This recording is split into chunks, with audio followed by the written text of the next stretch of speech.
ایک شخص کسی پرائیویٹ کمپنی میں جاب کرتا تھا۔ وہ اپنی زندگی سے خوش نہیں تھا۔ ہر وقت وہ کسی نہ کسی پریشانی سے اداس رہتا تھا۔ ایک دن اس کے دوست نے اس کی پریشانی دیکھی اور بولا کہ فلاں جگہ ایک بزرگ رہتے ہیں، بہت سے لوگوں کے مسائل میں اس بزرگ نے مدد کی ہے، تم بھی ان کے پاس جاؤ، مجھے امید ہے کہ وہ بزرگ تمہیں تمہارے مسائل کا حل ضرور بتائیں گے۔ تو اس نے کہا ہاں ٹھیک ہے، میں کل ان کے پاس جاؤں گا۔ اگلے دن وہ شخص جاب سے فری ہو کر شام کو اس بزرگ کے پاس پہنچ گیا۔ ان کے پاس جا کر بولا کہ بابا جی، ہر وقت کوئی نہ کوئی پریشانی نے مجھے گھیرا ہوتا ہے، کبھی آفس کی ٹینشن، کبھی گھر میں مسائل پیدا ہو جاتے ہیں، ایک پریشانی ختم ہوتی نہیں دوسری پریشانی جنم لے لیتی ہے۔ میں بہت تنگ آ چکا ہوں، ہر وقت ذہن پریشان سا رہتا ہے، مجھے کچھ ایسا بتائیں کہ میری زندگی کی ساری پریشانیاں ختم ہو جائیں اور میں چین کی زندگی گزار سکوں۔ بابا جی کہتے ہیں کہ بیٹا، اب تو بہت دیر ہو چکی ہے، شام ہو گئی ہے، میں تمہارے مسائل کا جواب کل ضرور دوں گا، لیکن تمہیں میرا ایک کام کرنا ہوگا۔ میرے پاس 100 اونٹ ہیں، میں چاہتا ہوں کہ آج رات تم ان کا خیال رکھو، جب پورے 100 اونٹ بیٹھ جائیں تو تم بھی سو جانا۔ اس نے کہا ہاں ٹھیک ہے۔ رات ہو گئی، بابا جی سو گئے اور وہ شخص اونٹوں کا خیال رکھنے لگا۔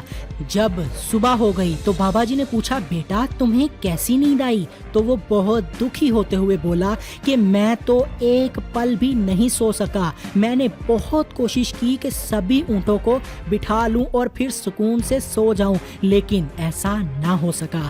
ادھر ایک اونٹ کو بٹھا رہا ہوں اور دوسری طرف پھر کوئی نہ کوئی کھڑا ہو جاتا، ساری رات ایسا ہی ہوتا رہا، کوئی نہ کوئی اونٹ کھڑا ہو جاتا تھا اور اسی طرح ساری رات گزر گئی، میں سکون سے نہ سو سکا۔ بابا جی کہنے لگے کہ بیٹا، جس طرح تم ایک طرف اونٹ کو بٹھاتے اور دوسری طرف کوئی نہ کوئی کھڑا ہو جاتا تھا، بالکل اسی طرح ہی ہماری زندگی کے مسائل ہیں۔ اسی طرح تم ایک مسائل سے نکلو گے تو کوئی دوسرا مسئلہ کھڑا ہو جائے گا۔ یہ مسائل ہماری زندگی کا وہ حصہ ہیں جنہیں ہم اپنی زندگی سے نہیں نکال سکتے۔ جب تک زندگی ہے کوئی نہ کوئی پریشانی آتی ہی رہے گی، کبھی کم تو کبھی زیادہ۔ تو پھر اس شخص نے پوچھا کہ مجھے کیا کرنا چاہیے، میں پریشانیوں سے تنگ آ چکا ہوں۔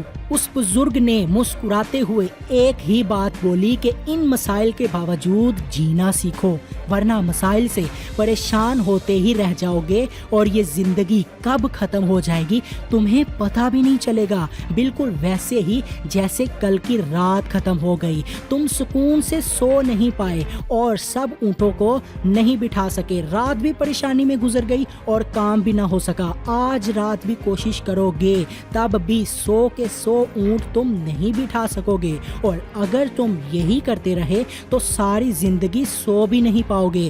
تو پھر یہ شخص بابا جی کی بات کو بالکل اچھے سے سمجھ گیا، اس کے ذہن کو تھوڑا سکون ملا، وہ سمجھ گیا کہ پریشانیاں زندگی کا حصہ ہیں، ان کی وجہ سے اپنا ذہن خراب نہیں کرنا، اداس نہیں ہونا، ان کے باوجود بھی چین سے رہنا ہے۔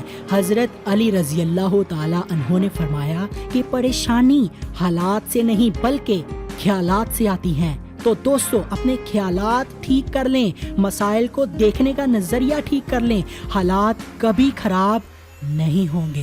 آپ کو یہ ویڈیو کیسی لگی؟ اس کہانی سے آپ نے کیا سیکھا؟ مجھے کمنٹ میں لازمی بتائیں، اور ویڈیو کو لائک کر کے اپنے بھائی بہن دوستوں کے ساتھ زیادہ سے زیادہ واٹس ایپ فیس بک پر شیئر کریں، اور ہمارے چینل کو سبسکرائب کر کے ساتھ بیل بٹن کو آل آپشن پر سیٹ کر لیں۔ اللہ حافظ۔